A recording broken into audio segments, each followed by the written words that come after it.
Hey everyone, welcome back to the channel. So today we're talking about the LEGO UCS Sandcrawler. So this set was originally released in 2014 during my dark ages where I was not collecting LEGO. So I totally missed the boat on this. It retired a couple years after that, and then I was watching it when I got back into LEGO, kind of just following the prices on this set and always looking to pick it up because I was always fascinated by the build. The look of it is fantastic. It's got a ton of minifigures, 14 in total.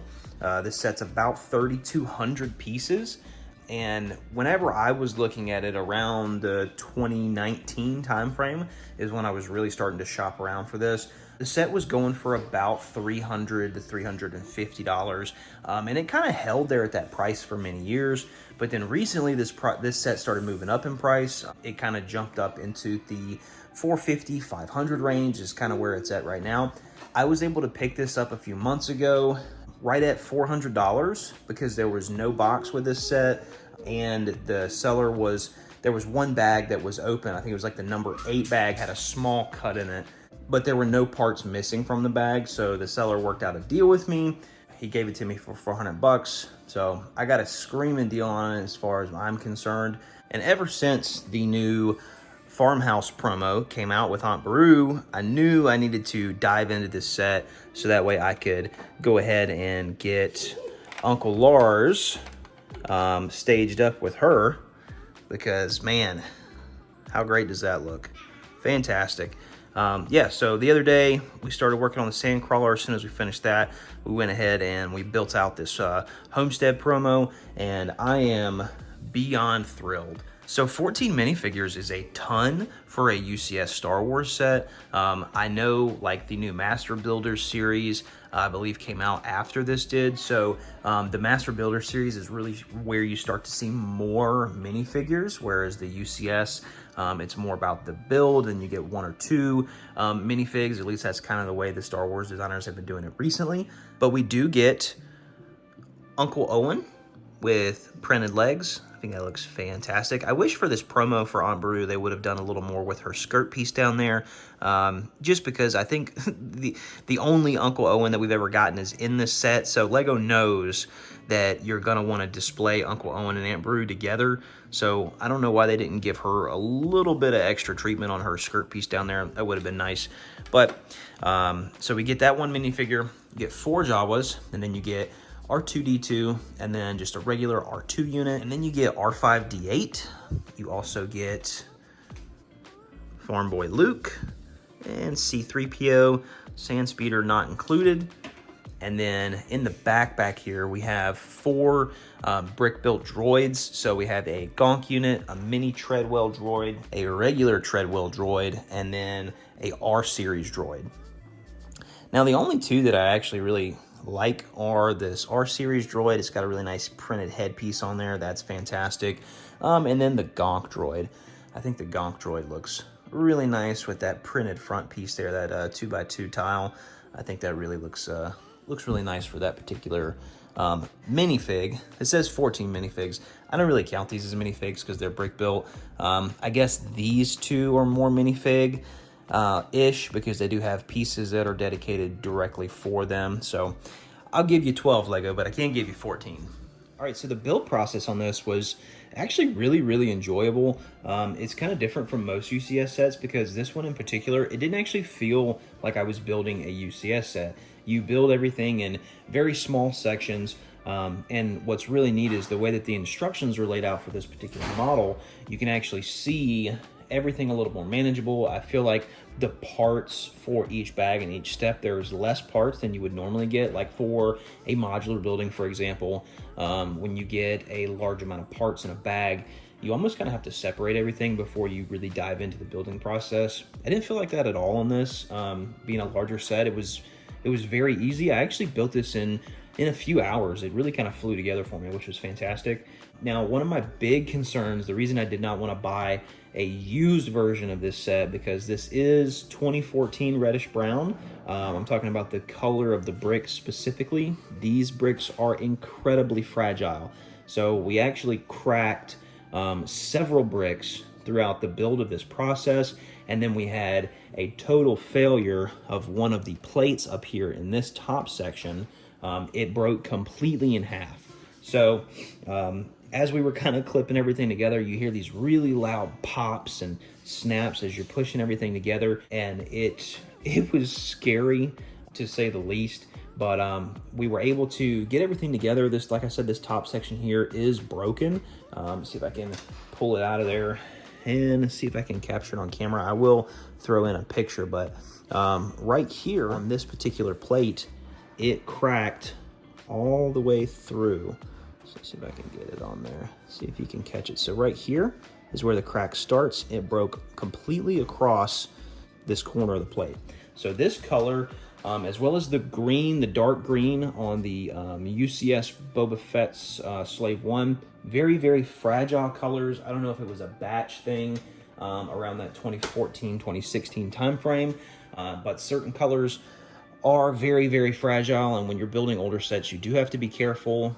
In one of my Bricklink videos that I posted last month, I believe, I talked about plates being clipped and stored together on top of each other and how that's bad for the plates, especially in certain colors. It can be, you know, almost destroy them completely and really, you know, completely make the Lego useless if it, you know, starts breaking and cracking, shattering.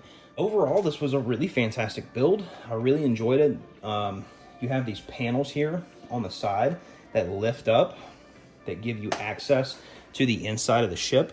So you have two here, and then you also have a little door here on the same thing on the other side. And then the front, you do have the lift gate on the front that you can open and close with the knob here on the top. So that's fantastic. You also have a crane that comes out and you can let the rope down for it, pick things up. So that's really neat. So let's take off a couple of these panels and we will dive in to the inside of the ship.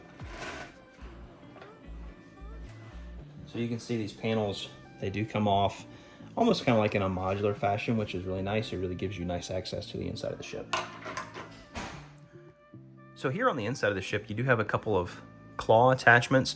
Those can hook onto your crane right here. So when you are using your crane on the outside of the ship, you can have different attachments for it. So if you want to have like a little kind of like a claw game grabber type claw, you've got this here. And then the one that you see in the film is actually this. It kind of comes down on top of the R4 unit, I believe, kind of grabs it and then pulls it back up into the ship. So that's really neat. And then you can see that there is a Lego man stuck down there that one of my boys threw in there. But in here you can also see the steering system for this, which is right here in this section. So that is for your back wheels. So you have a gear system in here. It's kind of like on a cam system, so it rolls back and forth and you have a stopping point, and what that actually does is it gives you the ability to control your back wheels, which is really nice. And for your wheel system, you do have tracks, and you know, this is a very smooth glass tabletop, so there's not a whole lot of traction, so sometimes they will move all together and sometimes they won't.